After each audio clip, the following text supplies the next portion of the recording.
Welcome back, guys, to another video. We're off to a great start this fall. I've been really pleased with practices. I think we're making a lot of progress. I wanted to make this video to talk a little bit about our defensive structure.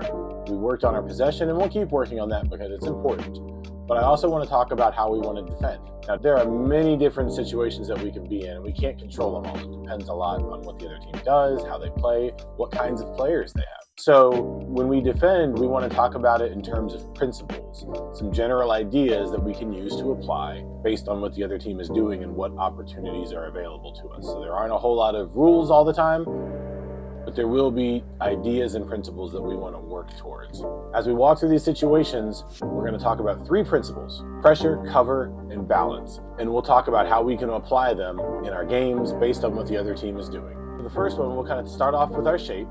Our 4-3-1, notice that our wingbacks are pushed up a little bit high, and we'll talk about that in a minute. We've got our striker, the two attacking mids, the two wingbacks. Our defensive mid is sitting deeper, and then our two center backs sitting back there with the other team's striker. Again, the first principle we want to talk about is going to be pressure. And in this case, we have one player pressuring. It's important to talk about what pressure is because it's not running after the ball. It's not going to try to tackle and win it. It's about putting the other team into uncomfortable situations to increase the pressure in a way that makes them more likely to make a mistake where we can benefit. So sometimes it's going to be sprinting after the ball. Sometimes it's going to be doing things in a certain way that just force teams into awkward situations. That's pressure.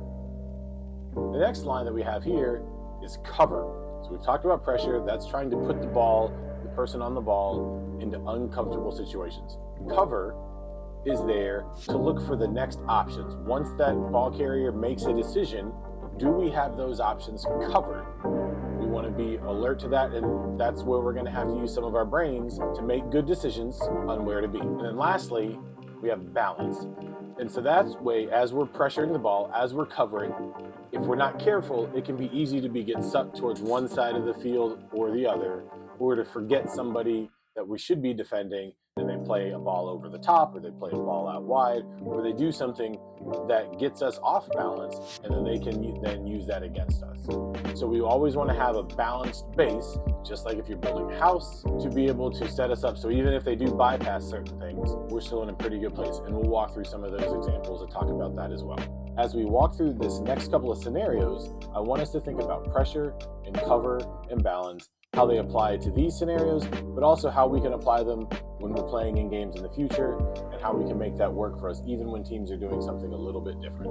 In this case, we're starting from a situation that's going to be like a goal kick, or maybe the ball has just gone backwards. But in either case, we have our defensive shield, this balance here at the back. They're set up pretty well, making sure they're aware of the three threats available to the other team. Our cover, the 3, 8, 10, and 2. They're set up pretty high for the wingbacks, but that's where the threats are. We know that they have a lot of people back. They've got 5 people besides the keeper, so we've got 5 people up ready to kind of respond if we need to. And then our striker is going to be pressing. As we start, I want to pressure in a way that's going to make the other team uncomfortable, right? We talked about that.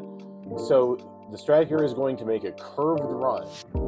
If the striker were to make a straight run and just go straight at the 5, in addition to the 2, the keeper would be available for a pass, the 3 would be available for a pass, and maybe even the 8 would be available for a pass if we go in just a straight line. But by making a curved run, you block out the 8 by putting them in your shadow, you block out the 3 and the keeper also by putting them in the shadow, and it closes off the space and it reduces the option.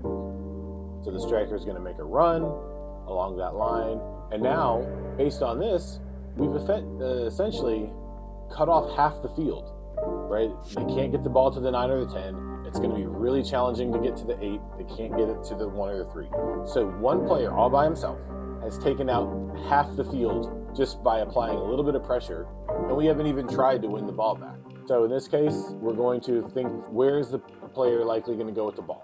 Probably out here to their 2, and we want to be available for that. So already as they move, the 3 is covering. They're not all the way up on them. They're just there just in case. Kind of moved into a more aggressive kind of man-to-man. The 10's on the 8. Our 8 is on their 6. That way when the ball does come, the pressure point just changes. The 9's no longer needs the pressure. So the 3 now becomes our pressure person. And then the 9 isn't done. They still have work to do. They're dropping in a little bit, but they want to be aware for switches across the field, for back passes to the keeper or to the 5 in this case. So they become part of our cover system as well here. The ultimate goal here is to try to box this 2 into this corner and make it difficult to play out, where they end up playing something risky that we can take advantage of. So the 3, their responsibility is again to apply pressure, but they don't have to go win the ball. As long as the 2 stays somewhere kind of in this area, they're going to be trapped more or less. They don't have any great options. They're probably going to have to either try to beat them one-on-one, or they're going to have to lump it long or play an extra dangerous pass to the back. And so that's fine for us. We're prepared for anything. Now, let's say this team is really good and this number 2 is smart and has a really good foot, and they do something extreme and they play a switch all the way over to the 3 for some reason. It's dangerous, but we can still be prepared for it because our 2 now becomes the pressure man, and then the 3 joins into the cover, and then we're all set to still defend this way. It's same thing, other side of the field. We're just trying to pressure the person out wide, push them back a little bit if we can, even if we never win the ball. And the nice thing about this is we don't have to go in and make a tackle. We don't have to do anything extreme. Just by doing this, we're going to force a lot of mistakes from our opponents, and then we just collect the ball and then we counter. We don't have to go running in, jumping and trying to do anything wild. If we're just disciplined, then we're going to create a number of turnovers. For this next case, we're going to take this like a goal kick. The keeper has the ball, getting ready to punt, throw, roll, what have you. We're here in our position. We haven't committed too much because we don't know where they're going to go with the ball. They could go to the 2, 5-3 if they wanted to play it short. They might be able to try something into the 6 or the 8. Anything else is going to be hard, and that's part of that. For this next example, we're going to look at a goal kick, or maybe if the keeper's throwing or rolling, it's fine too. We want to set up in a way, we're not ready to press yet. We don't want to apply pressure yet because we don't know where the keeper is going to go with the ball. So we want to give them an option where it's going to be easier for us to pressure from. So in this case, we're set up in our defensive shape. We're a pretty good spot here. Our striker's not all the way up on the 5, but close enough that the keeper probably doesn't want to play that because that's going to be pretty dangerous, right? So good options are 2, maybe to the 6, maybe if they wanted to switch the field to the 3, but we don't know yet. So we want to wait until we know where we need to apply the pressure. That's a part of the decision-making process here. The keeper takes the ball. They're going to play it out to this 6. Okay, now we know where the pressure is going to be because we know where the ball is. So they get the ball. We know that our pressure is going to be here. It's number 8. They need to be on the ball. They're the closest one. They apply the pressure. We have some cover here. Our 3, our 10, and our 2 are covering. The 9 is looking. They're covering as well, looking for back passes. But what I want to highlight, especially for goal kicks or free kicks like this, where the ball is going to be up in the air, is this kind of zone where part of the cover in this situation is that this 6, because it's coming in from distance, maybe they miscontrol it. They don't take a good touch. If we're not able to win the first ball, that is, if the number 8 can't win the ball straight away, then that's fine. We can look to win the second ball. The 3, the 10, and the 9 are all in a great spot to be able to win that. And then we want to be able to wait and see what they're going to do next, right? So if they turn, now the easiest thing is going to be looking at where are the options. It's going to be the 7 potentially, and the 4 needs to be alert to that, and they're going to jump to the 7, or it's going to be the 2, and then the 3 needs to be alert. But we don't move until the ball is actually played because we don't want to get caught out of position in this case. So I think most of the time the team's going to try to move the ball to the 2 or the 7. This team is kind of smart. So let's see what they do. So they're going to take it. We move. They see that. We've moved a little bit early, and we've still kept our balance that because the 4 is going wide here, the 6 is dropping in a little bit to help cover. And what instead happens is they decide that's bad. They're going to be smart about it. They're going to try to play a ball through the middle, and they're going to try to go the other side. This is kind of a tough situation for us, but we can handle it because we have principles that we can apply. So already the 2 is recognized. I'm the pressure person here. I need to be able to get out there to this 10, and I need to be able to either slow them down, turn them sideways towards the sideline, or get them to go backwards, even if you never win the ball. So the ball goes out wide. This is kind of dangerous, but we're smart. We can make it work. So notice how all of the roles kind of shift sideways, but it still applies the same principle to a situation. They've made a great play. We're pressuring the ball, looking just to try to push them towards the sideline or to get them to turn back.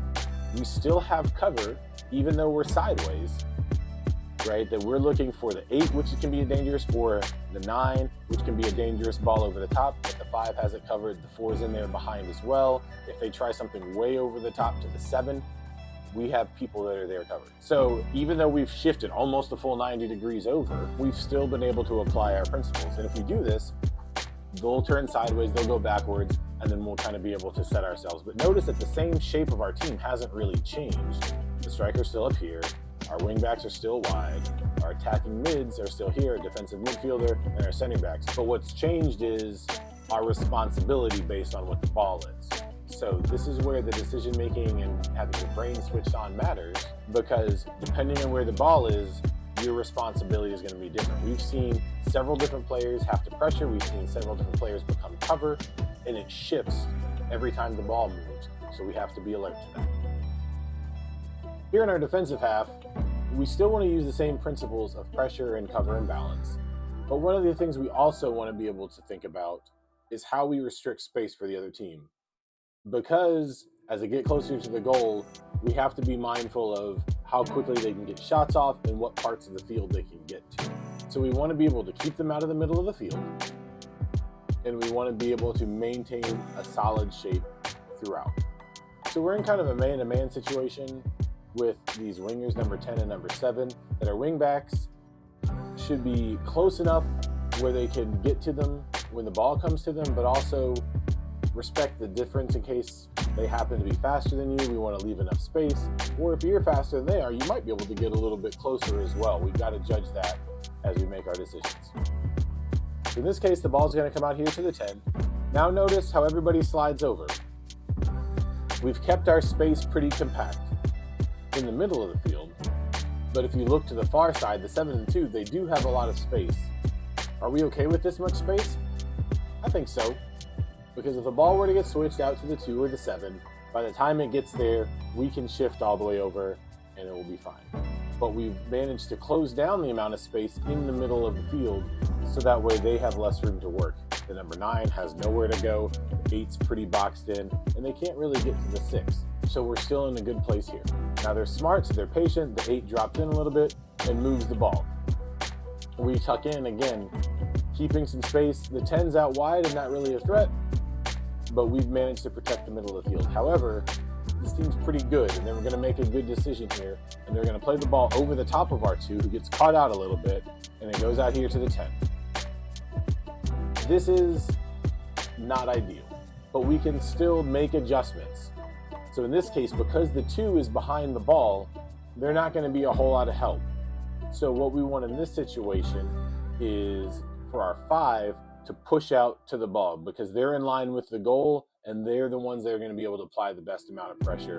So the 5 is going to push out here to them, and then watch what happens. Now we have a gap, and this is where we're going to need to be able to rotate a little bit and kind of use our minds to cover for one another. That's another reason as far as covering, is that if we get out of position, somebody's there to fill the gap.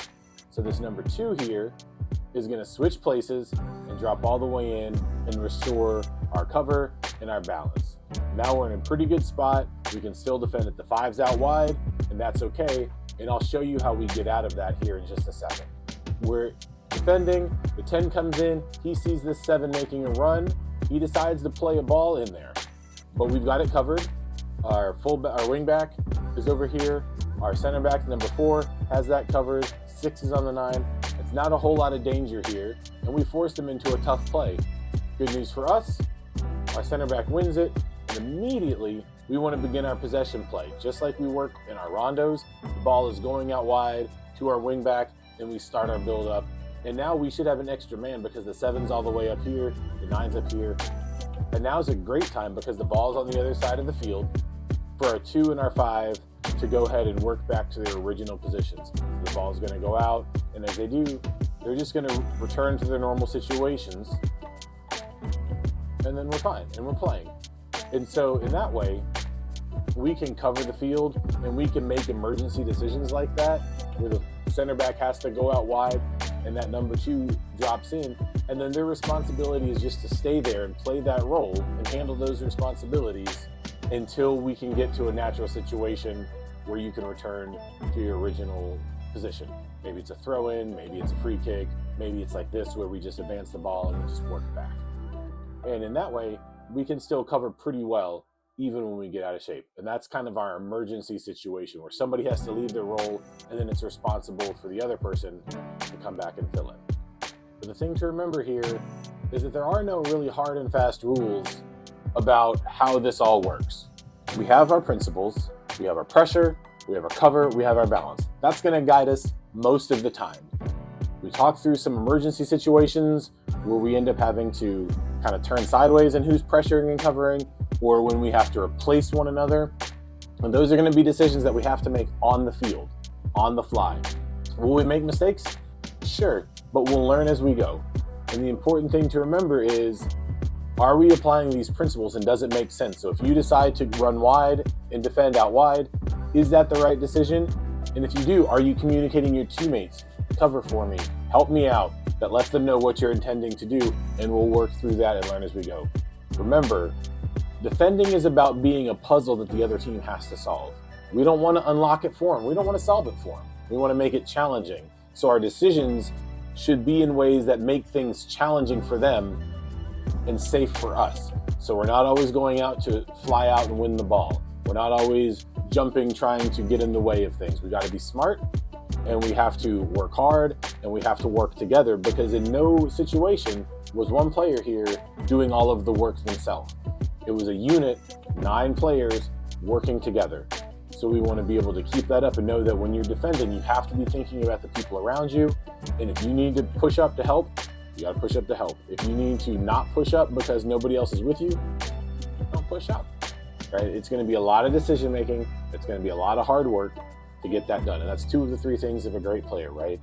Not as much technical ability here, although there will be some, but your decision making and your hard work is going to determine a lot on how well we do defensively.